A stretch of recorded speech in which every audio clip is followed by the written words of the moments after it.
Good evening, everyone, and welcome to another episode of Hymns Devoted to Him. I'm Steve Wood, pastor of Risen Hope Community Church in Random Lake, Wisconsin. And tonight we're going to learn about a rather popular song. It's been around for a while, since the mid-1800s. Actually, just shortly after the Civil War is when it was written. This song was suggested by Lily, and I'm grateful that she suggested this particular song, because otherwise we wouldn't know the story behind it.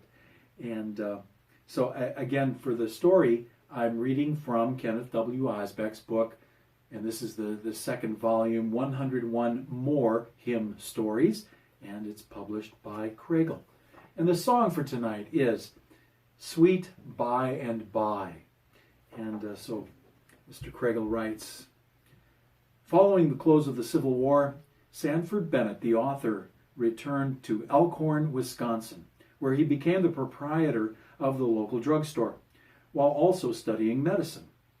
Joseph Webster, the composer, was a music teacher and was recognized as the town's leading musician. These two gentlemen met often in Bennett's drugstore for friendly discussions. Bennett tells this story of how Webster, violin under his arm, dropped in to see him one quiet winter afternoon.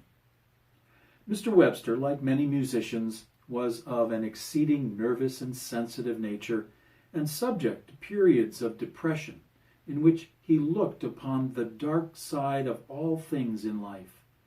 I had learned his peculiarities so well that on meeting him I could tell at a glance if he was melancholy, and I had found that I could rouse him by giving him a new song on which to work.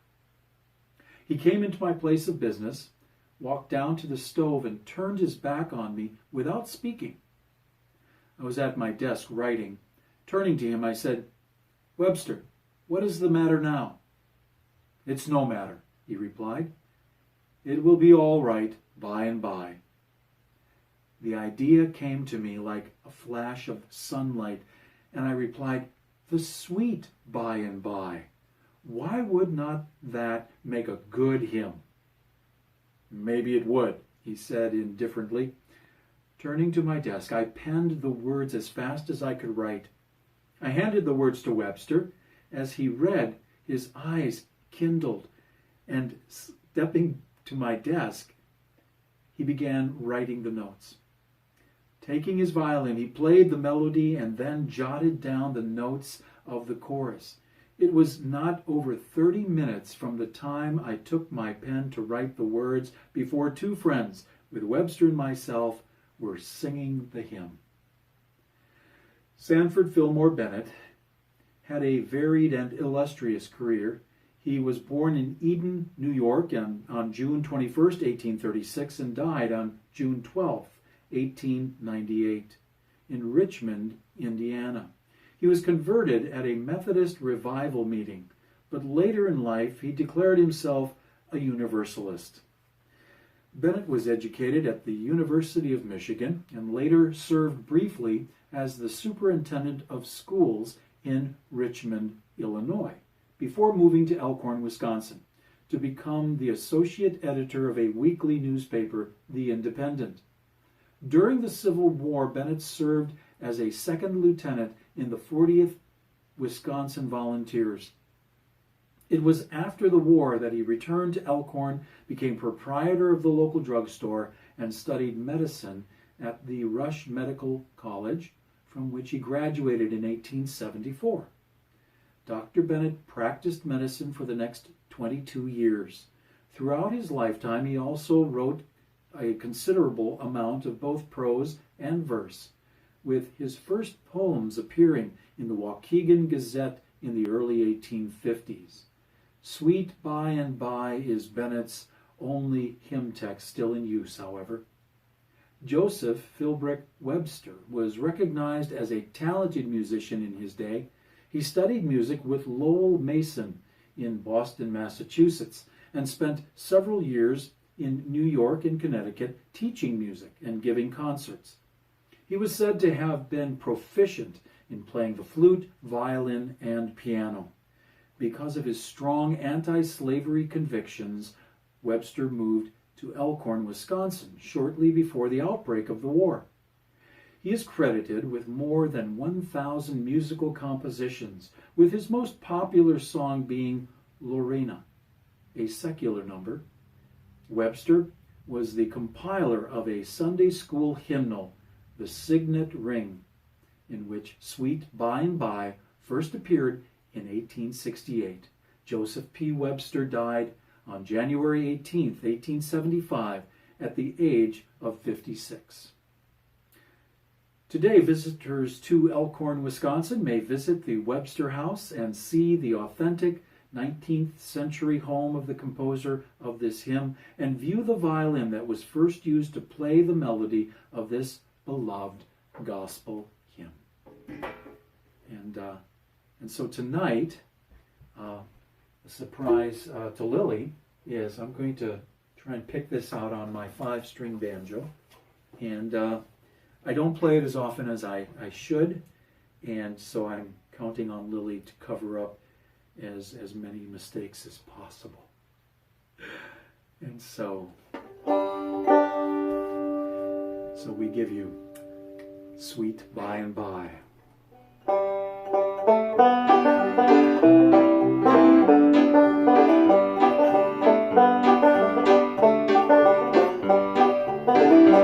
There's a land that is fairer than day, and by faith we can see it afar, for the Father waits over the way to prepare us a dwelling place there in the sweet by and by. We shall meet on that beautiful shore in the sweet by and by. We shall meet on that beautiful shore.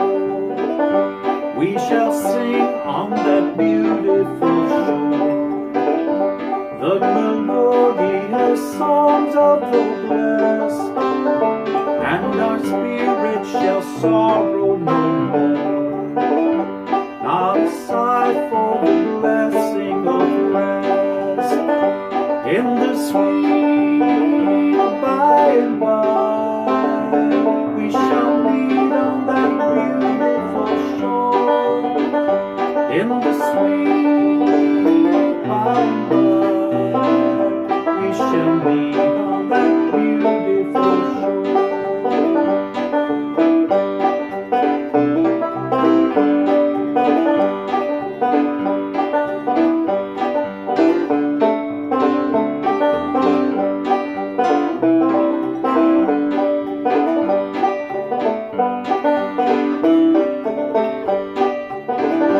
To our bountiful Father above, we will offer our tribute of praise for the glorious gift of His love and the blessings that hallow our days in the sweet by and by.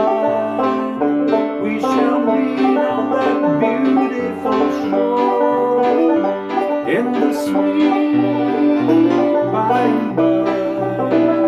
We shall meet on that beautiful shore in the sweet by and by. We shall meet on that beautiful shore.